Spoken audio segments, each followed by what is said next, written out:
Hi, team. I apologize. I was on Teams and not Zoom. So, my bad, but we're here. I Yay! would like to introduce my mother, Cheryl Beverly.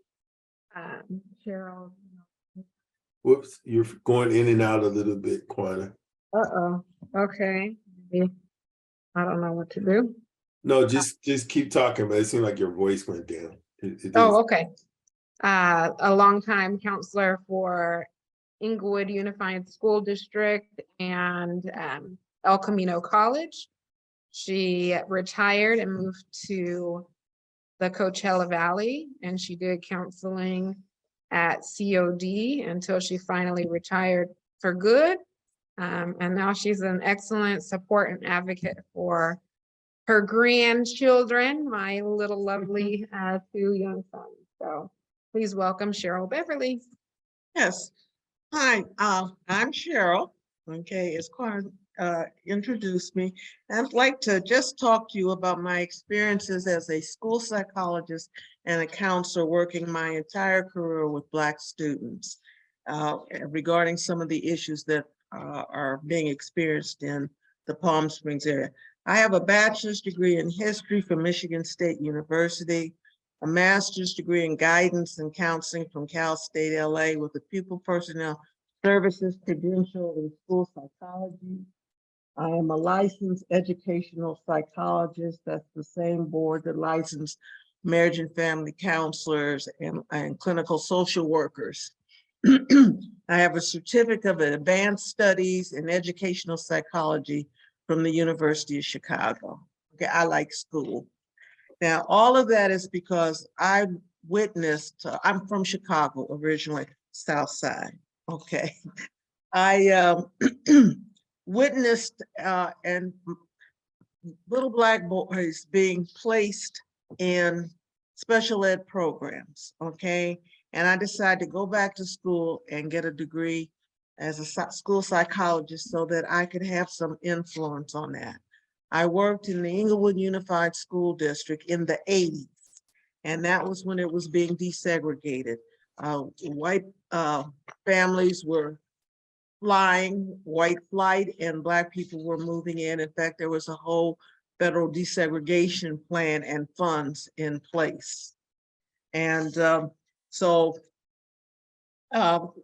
my presentation right now, and I'm pretty much going to just read it, is about my experiences working with African-American students and my recommendations. And in no regard is this to dismiss or disregard or disrespect other ethnic groups, but I'm just going to speak authentically to what I know. Okay, as an academic psychological assessment by a school psychologist can and is reported as their judgment dictates on how they interpret results. In other words, what I'm saying candidly is bias is possible. And that was what I experienced. Okay. Cultural bias experience affects observation, judgment, and analysis. Behavioral evaluations are wholly, completely subjective, as there are no standards or guidelines as to appropriate behaviors culturally. Only the observer's personal expectations based upon their cultural norms, which may or may not apply to the child being observed. Different cultures value different behaviors. In the case of Black children, they statistically walk earlier and talk earlier than other populations. Characteristics valued in the Black community as our children are inactive and physical is frowned upon in the school setting, and later, however, applauded when they earn billions of dollars in the sports field, on the basketball court and the football field. So my experience as a school psychologist is that these little Black boys were subjectively being placed in special ed programs, not necessarily based upon their need for the services, but the culture they were in, they just simply didn't fit in. I have a couple little stories I want to tell. One of the students I worked with, a little Black boy, he was 7 years old, and he went to Parent Elementary School. Parent Elementary School is in Ladera section of Inglewood. This is where all the Black doctors, lawyers, and Indian chiefs, very high middle class. He did not fit in, so I was called in to assess him. I gave him an IQ test, academic achievement, and social emotional test. As part of the assessment, I always made home visits. So I went by his home, which is a very large, sprawling, beautiful mid-century home in the Ladera area. The maid opened the door. I walked in, the house was sparsely furnished, but there were gold records and pictures all over the walls. Do any of you know who Sarita was? Who was she? Wasn't she married to Stevie Wonder? Yeah, this little boy I was asked to test because he didn't fit in was Stevie Wonder's son. Nobody at the school knew it. Okay, yeah, I see you laughing. You already get the point. So when we had the IEP and and the teacher there, the white teacher, the white principal, okay, the speech and language therapist and myself came together to talk about the results of all of our evaluations, and she showed up, mouths dropped, and suddenly there was nothing they couldn't do for this child because he was Stevie Wonder's son, and that's what it's about. Had he not been Stevie Wonder's son, okay, there would have been an effort to have him removed from the school. At the particular school, they did not have a special ed program. So the children had to be transferred to a different school for those services. And they used this as a vehicle to remove people they didn't want, okay? All right. The next story I have is about my little 3-year-old grandson when he was 3, okay? And we decided to put him in summer camp so that he could start to learn some of the skills he needed before going to pre-K in the fall. Well, the summer camp class he was in, ages ranged from 3 to 5, and he was the only 3-year-old. And if you know anything, the maturational differences between a 3-year-old and a 5-year-old are huge. Well, one of the things we did, the camp he went to was over near where the public pool is, okay, in Palm Springs. And so every day the kids had an opportunity to go swimming. So we were walking from his classroom over to the swimming pool, and he's running, all right? Everybody else is in a straight line, and he's running. And I'm walking at the back watching him, and there was a little girl next to me. She was 5 years old. And she looks up at me and says, he's just bad all the time. He's always running away. And I looked down at this little 5-year-old Karen, because she's already reporting on a Black man, okay? And I said, sweetheart, he's running. He's not running away. He's with us. And I say that to say words make a difference in terms of the interpretation of our behavior. At 3, he did not know how to stand in a line yet and follow, but he was not going anywhere. But these are the kinds of things that happen to Black boys, the Black children, when being assessed by people outside of their own community. Let me give you a quickie on my son, Walker. When my son was in 5th grade, he had a teacher and in Inglewood School District, and she thought he was the brightest, smartest, funniest, most charming kid in the class. And so she suggested that he be tested for the MGM program, the gifted program. So he was tested and he qualified for the test. He went to the 6th grade class, which is where they had the MGM program. He was the only Black boy in the program. That teacher found him disruptive, difficult, busy, and everything else. The difference between the two interpretations of his behavior. She wanted to have him expelled from school. This is the same child, okay, and the same behaviors viewed differently. So those, okay, so those are the issues that are at hand. Now, the consequences of labeling our children, of course, is self-esteem and expectations, both their self-esteem, okay, and how they feel about themselves. Like when Walker was in 5th grade and the teacher thought he was wonderful, he loved school. He couldn't wait to go to school. He'd do extra credit work to impress his teacher.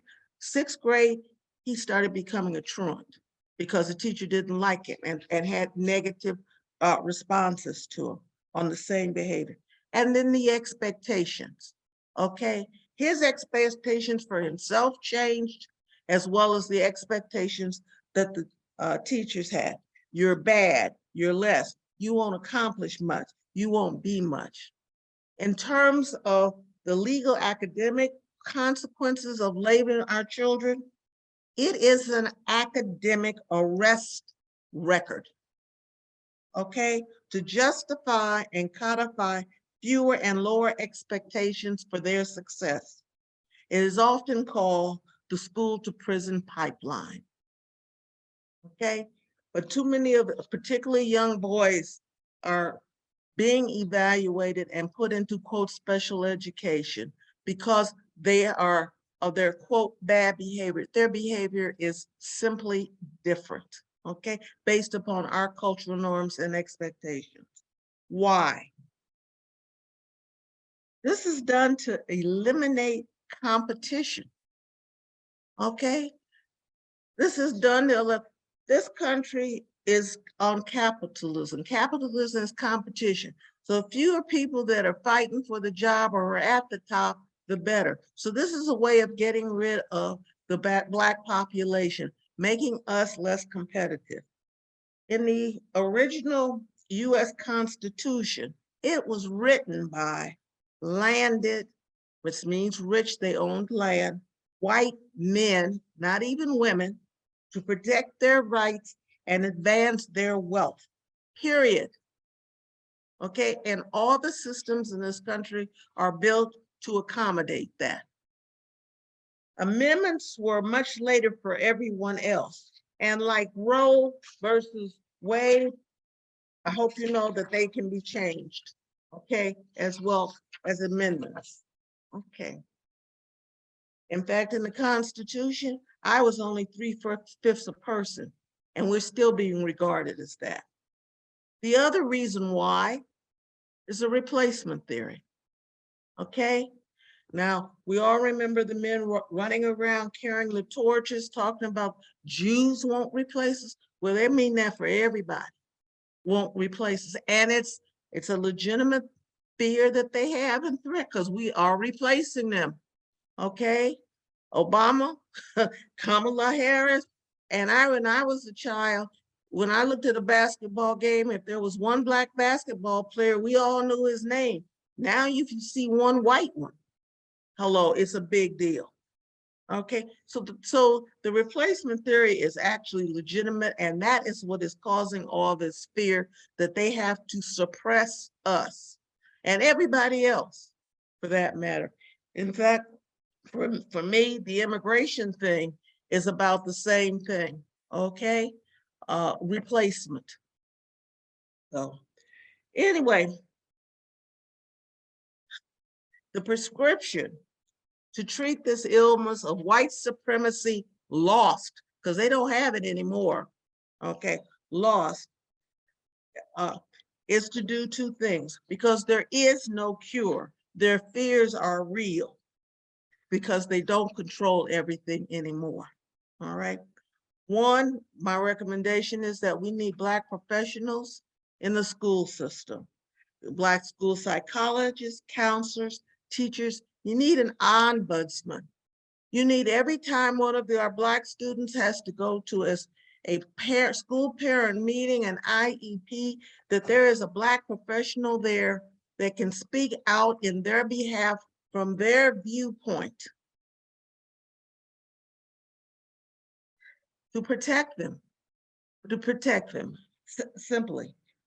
I remember I got called in for one of my grandsons for a meeting. Well, I was invited by Walker went and wanted to go with him because one of their sons was being considered a disciplinary problem. Okay, so I said, let me go listen to this. And so I went in, and he was being disciplined because when he was walking between classes or whatever, he was skipping.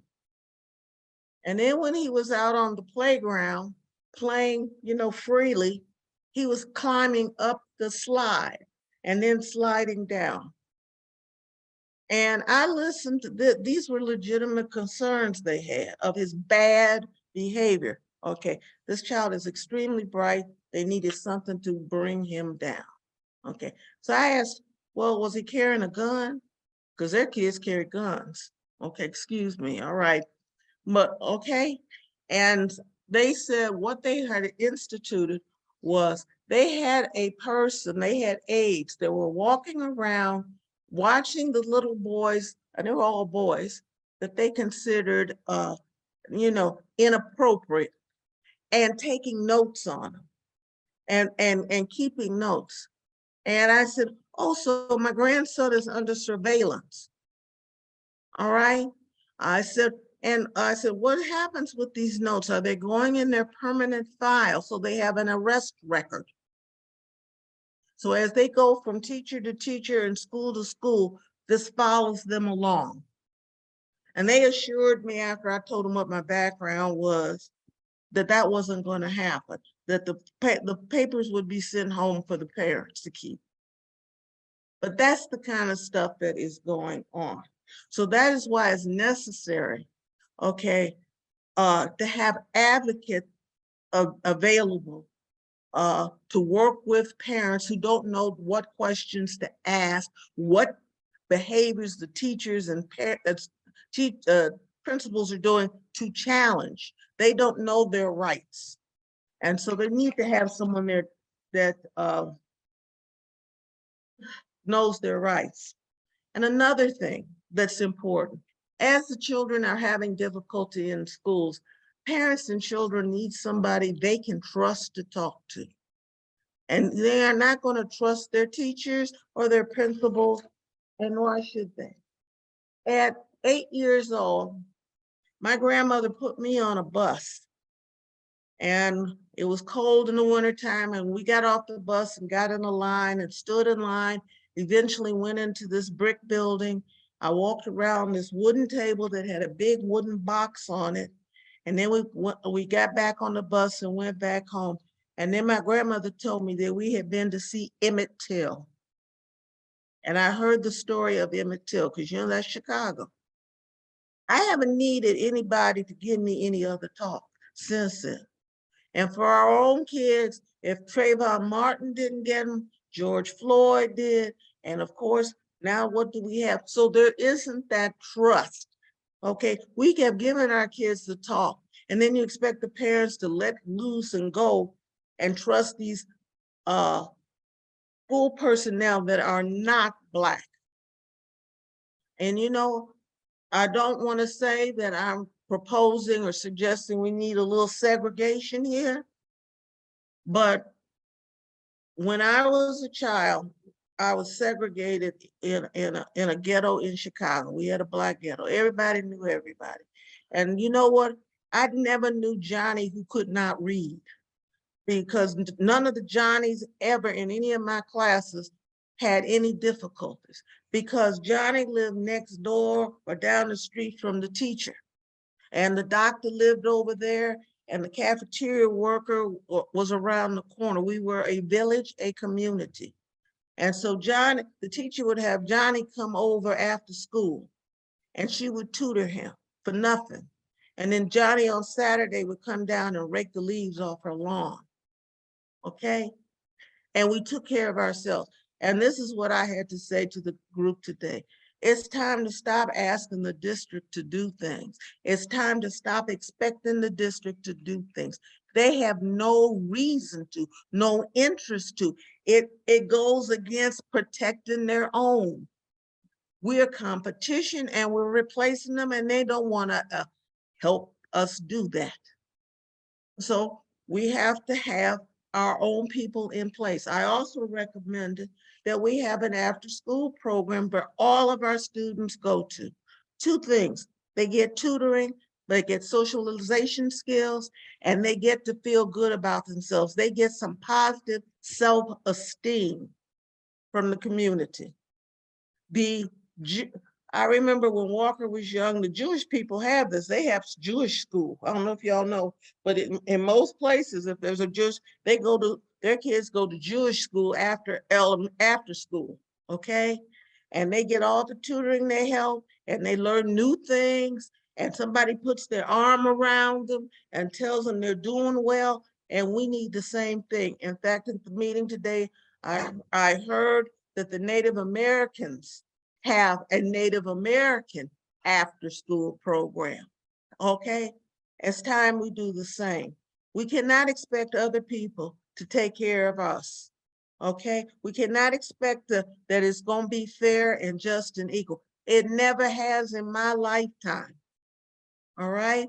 Because it makes no sense. They're competing against us, and the better we get, the more fear they have and the more difficult they want to make it again. I think about this thing about Joe Biden is too old to run for president. So is Trump. What's the difference? When Joe Biden can't function anymore, who becomes president? A Black woman. That's what they don't want to happen. It ain't about Joe Biden. So, okay. So that's what I left with the group, was the fact that these things go on. The school system uses the tools it can, okay, to suppress and repress Black children, okay, so that we will not be in competition with them and replace them as CEOs, etc. They don't want any more Jay-Z billionaires, Kanye West billionaires, BET or anything, or Ben Carson, who I can't stand, is still the best brain surgeon in the world, even if he is a Republican.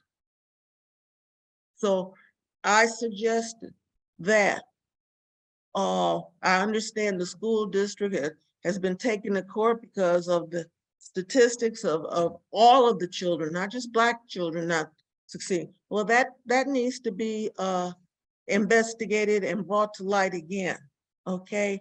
And get funds from them to set up an after-school program for Black students. Also the reparations money. Rather than reparations money, every family, which I appreciate is legitimate, get some money, put something in place that's going to help the whole community forever, that it reinvests itself, okay? And that all of the children are therefore have the opportunity to, be successful and do what they want to do in life. But so that's basically my presentation. One, do not depend on the school system to work for you. It won't. Okay, and you need some Black professionals to be ombudsmen, advocates, okay, for the kids. Like I said, whenever one of mine has got a problem, I go, and now all of the whole school district basically knows who I am. Oh, damn, here she comes, excuse my language. Miss Beverly again, okay? The thing is, like when I said I was a licensed educational psychologist, what that allowed me to do was have a private practice assessing students, giving them IQ tests, achievement tests, social emotional tests, and do counseling, okay? And so what I became was an outside consultant. Sometimes parents did not like the results of the test they got from Inglewood Unified School District or Los Angeles Unified School District. And as an outside consultant, the school districts would contact me to do an independent evaluation. That's what Palm Springs needs, an independent evaluator, okay? And advocate, ombudsman for the children. So basically that was my presentation. Thank you. Thank you very much, Mrs. Beverly. We would like to now open it up to any questions or comments for Mrs. Beverly.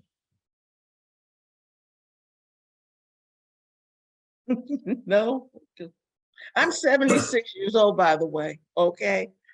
And I have seen a lot, like I said, from going to view Emmett Till at 8 years of age, through all the, I marched, okay, in the 60s, or okay, the whole bit. And dealt with Rodney King and the riots in Los Angeles. Okay, I was there for all of the above. And frankly, it had, for me, I saw our situation getting better, but it is not now. The more success we show, the more capable we are, the more fearful they become, and the pushback is even greater. Miss Karina has her hand up. Hi, everyone. Sorry for joining late. I ran out of time at the office. Hold on, let me close the door. My parent, as usual, wants to chime in. As somebody who spent the majority of my career in education, I agree wholeheartedly. I agree wholeheartedly that students hear these labels from the beginning and they start to believe them. If we watch the video of the case of Board v. Brown, right, or Brown versus the Board of Education, when you see that they're asking the child to say which doll is smarter, which doll is better, and children start to internalize that, and we grow into being adults that don't have the same value for ourselves, and then don't have that same respect for others. So these things become generational, they become cyclical, and we have to be the ones to make the primary advocacy for our students, because no one else will, because parents don't know the system, because not everyone is fortunate enough to sometimes even have the time to go to school. So you're hearing, you see this note from the teacher, you're misbehaving again. No, I wasn't, Mom. Now you're not listening to me. Your teacher wouldn't lie. Yes, she would. Exactly. But as parents, if we're raised in the idea that teachers are reliable people in the community that should be trusted, without understanding that teachers have their own bias, I think teachers should also, actually all of the school staff, not just teachers, I think everyone should go through implicit bias training every single year. Every single year, no excuses. And it should not just be the racial bias, it should be gender bias, it should be disability bias, it should be all of the above. Because we have to acknowledge as human beings, yes, we have biases. May I interrupt you? Yeah, absolutely. I'm interrupting you because I'm old, and sometimes if I don't know what I'm thinking, I forget it. So that's why I'm honestly interrupting you. I absolutely 100% agree with everything you're saying. When I was young and I was excited in the 60s and I marched and I knew we were going to get this together and we were going to make the changes. And once people knew who we were and that we were okay and we were nice people and didn't have all these prejudices and biases, and they could trust us and didn't fear us, everything would be okay. I'm 76 years old. They know who we are. And they're afraid of the fact that we're as good as we are. It's not they're afraid of us because we're violent or that we're criminal. They're afraid of us because we are successful. Anything we try to do, we end up at the top of it. That's the fear. So it's not that training is going to make them different. Okay, that's what I'm trying to say to you. All right, they've had the training. They've even sometimes had to have the class. They know. They don't want to perform because it impedes their own children's success and progress. They don't want to compete against us or anybody else. Absolutely. I'm a agree. history But it's major. fun to watch them squirm. Pardon? I said, oh, I agree, but it's fun to watch them squirm because you know who's uncomfortable, and that forces these uncomfortable conversations. And it requires our allyship. It requires those white allies that can be like, you know what you said was wrong. That's your opinion, but here's why I disagree with you. And it takes people calling out their peers to do it, and not just hiding behind it. Seeing the people that want to continue to expand that black-brown division and exploit it, just as you said, because it takes the focus away of how we are fighting each other, how we're not qualified to speak on the behalf of others in solidarity, because we can't even get along. I am not disagreeing with you. I'm just suggesting though, as this progresses, because I've been trying to do this for 50-something years, is what I'm trying to say, okay? Is that the children in the meantime are missing out. And so we need to institute, okay, programs and policies that get at them right now and until these other people become humans, okay? Until they're humanized in the meantime, all right? And what I had said is that there's very specific and good reasons why they don't choose to be humanized. That means they'd have to give up something they have and they're not willing to share. And that has been my experience. And that's what has caused this, especially the backlash now. Okay. Now when they can't have but one or two white basketball players, okay, it's like, dang, that used to be our thing. They see replacement taking place, okay? For other communities such as yours, the same is going to happen, okay? I was a counselor at El Camino College for 25 years with a program, EOPS program, which was a support program typically for African-American students, okay? And I saw, and we had a large influx wonderfully of Hispanic students coming in. And they had the commitment, unlike the Black students, they were going for master's degrees and PhDs, okay? And all that was through the Puente pipeline through UCLA, okay? And I applaud that, okay? I'm saying the Black community needs a Puente pipeline, okay? All right? We need an Indian school or Jewish school. We need some of these structures in place that other communities have put in place to take care of themselves and support themselves. We've always been trying to make, the white man a nicer person, duh. Okay, and he still has a chokehold on my neck 50 years later. And that's how I feel. Like I have on my Black Lives Matter t-shirt, okay, because that's all I'm ever about. All I'm about. I wish everybody well, but I see us we have a knee on our neck at all times. I don't know of any other population that way. We are feared more than anybody else so far. No, absolutely. Absolutely. And I concur and I see it and I acknowledge that in some spaces I do have white passing privilege. My skin is fair enough to where sometimes I get oh, I didn't know you were Latina. Yeah, right. I also know what it's like. I'm the background I have is I'm Mayor Pro Tem in Palm Desert, and I had to sue the city for voter districts, and I'm the first Latina on council, and this is their 50th year. So I get the pushback all the time from them. And I agree, we have to fight and carve out that space and hold the door open for others. And earlier when you were mentioning that the Constitution was not set up for you and me, no. When you're in elementary school, then I hear this land was meant for you and me, and we're looking around like, no, it's not. No, it is not. I was 6 years old and knew it wasn't true. But when I had the opportunity a few weeks back, Dr. Ruiz, Congressman Ruiz, is wonderful in helping open up doors. And he invited myself and a couple of elected officials to Morongo. And I had the opportunity to meet Congressman Hakeem Jeffries, the minority leader.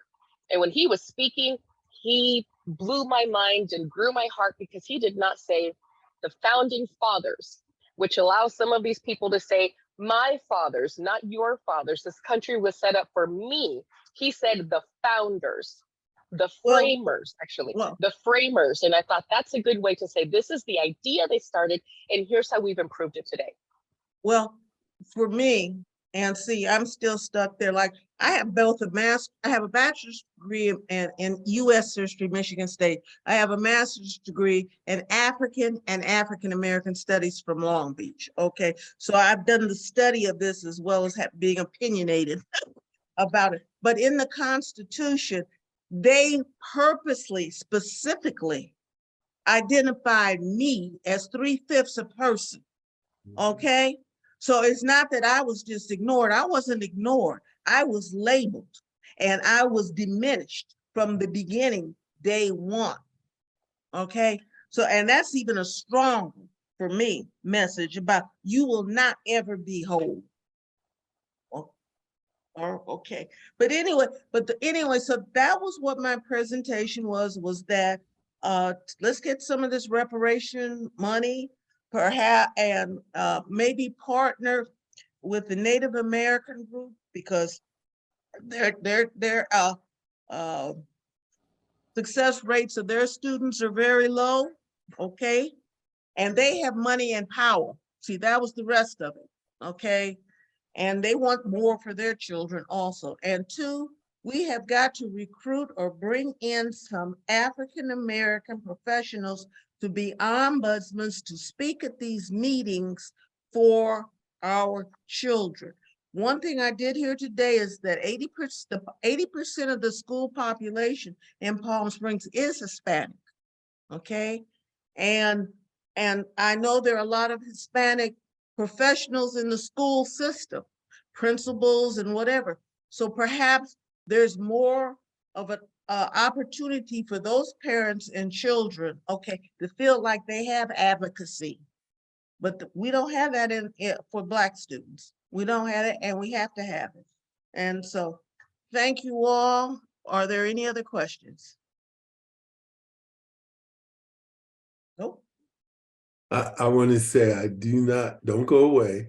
I want to say I do not have any questions. I want to first and foremost thank you for your candor, for the enlightenment and what you had to say. I think as a program here, big part of what we always say is that we want to be community driven, that we want the community to really become the best version of itself, and that we want to help in that process.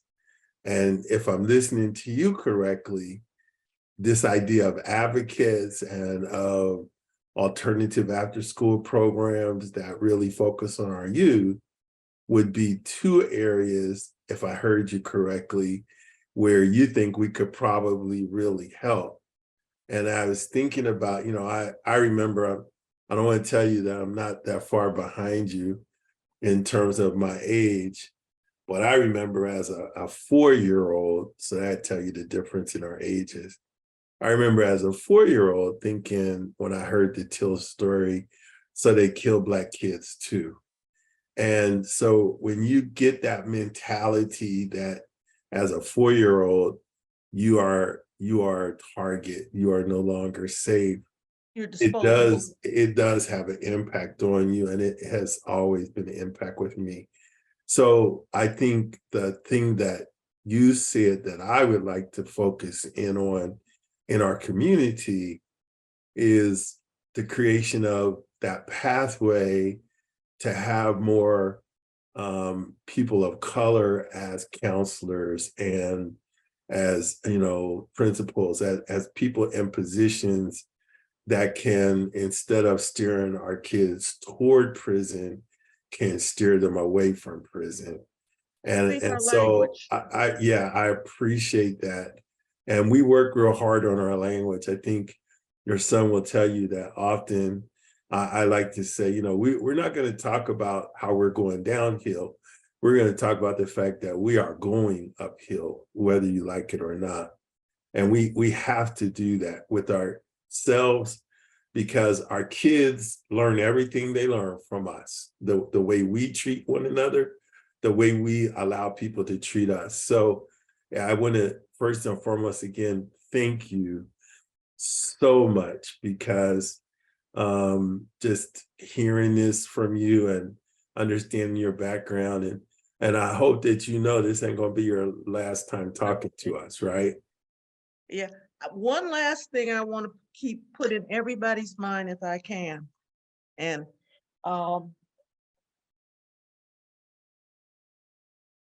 here it is. Can you read that?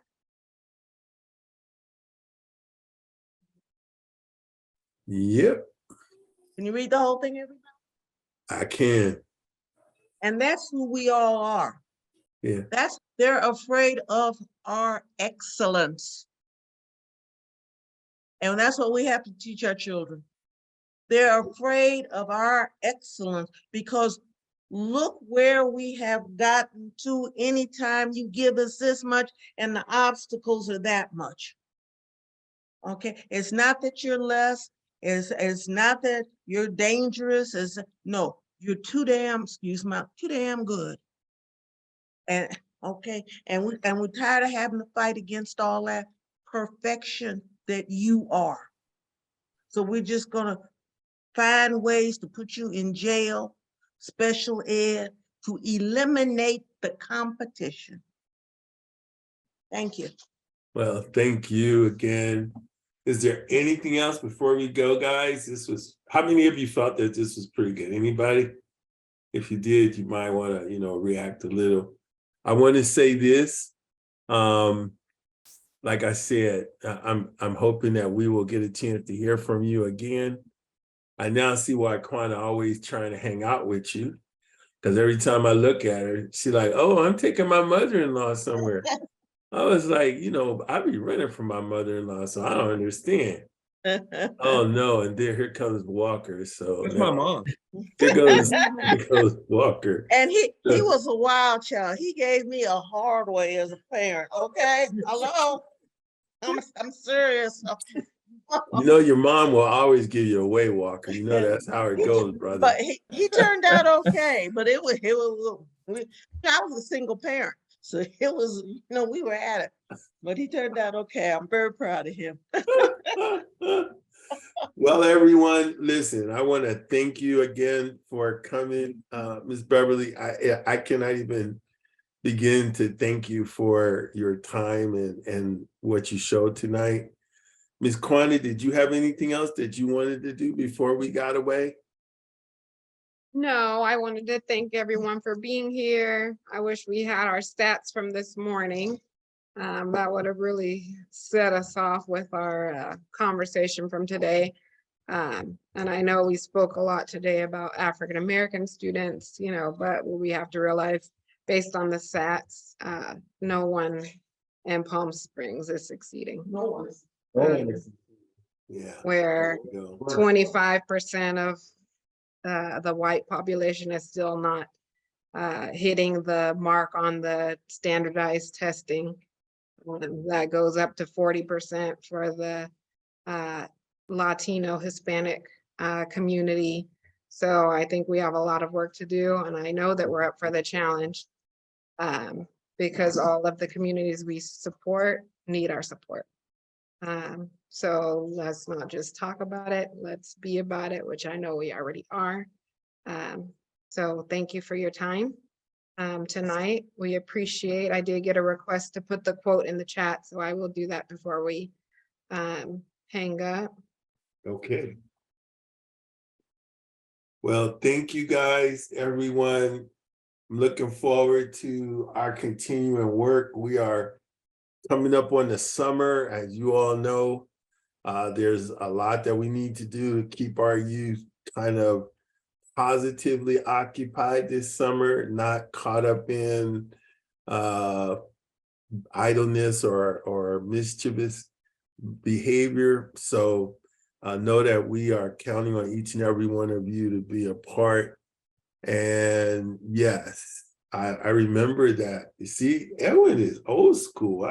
He got an old soul in him. I gotta watch him. He's popping I was stuff gonna ask in a there question. about Miss Sarita, right? No, Miss Sarita is wonderful. I appreciate that story, Mrs. Beverly. That was such a great way to connect also. Well, but that song, To Know You is to Love You, is such a perfect song. And of course, it was Stevie Wonder's birthday just a few days ago. Yes. So, and his happy birthday song is the most famous, I believe. All right, everyone. Well, have a safe, did you get it in there? Did everybody get the chat? Yes, no? Almost done, not yet. Oh, okay. It's not quite there yet. Okay, it's on the way. So as soon as, if I was typing it, by the way, y'all would be here till 9 o'clock. I just want you to know. So be patient because I am, without any question in the world, I type at the amazing speed of 8 words per minute, which for some of you realize that you actually, it goes with my thinking. It's just, a little slowing down. It's the content, not the speed. Well, thank you so much. That is so kind. It's nice when you get old because people say nice things about you. That's so nice. Again, we're almost there. but if there's any other speakers or people in the community that you feel can give us, insight and direction, we want to hear all voices.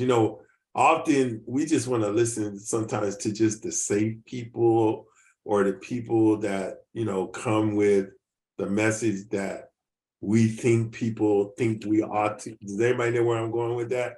I'm going No. to try to speak to Dr. Kendrick Davis. Uh-huh. He was the Associate Dean of Assessment and Evaluation at UCR School of Medicine. He was there for a few years, and now he went back over to the Department of Psychiatry and Neuroscience. And Okay. this is a wonderful Black man with the heart of platinum, not just gold. And he has 2 PhDs. He has Well, 2 PhDs, and he's doing some good work. And he's moving to the Coachella Valley with his research center. He's not moving physically to the valley, but he's opening up his offices at the UCR campus July 1st. So I already signed up to help him move in. So best believe that I will be connecting him, if Please. not in the next few weeks, but best believe I'm bringing him in. And let me know about his class, because maybe I know some folks who might want to get some additional education at their advanced age. So, Perfect. okay, are we almost? We're almost there. I can tell she's still typing. Oh, I already submitted it. It's in the chat. Is it?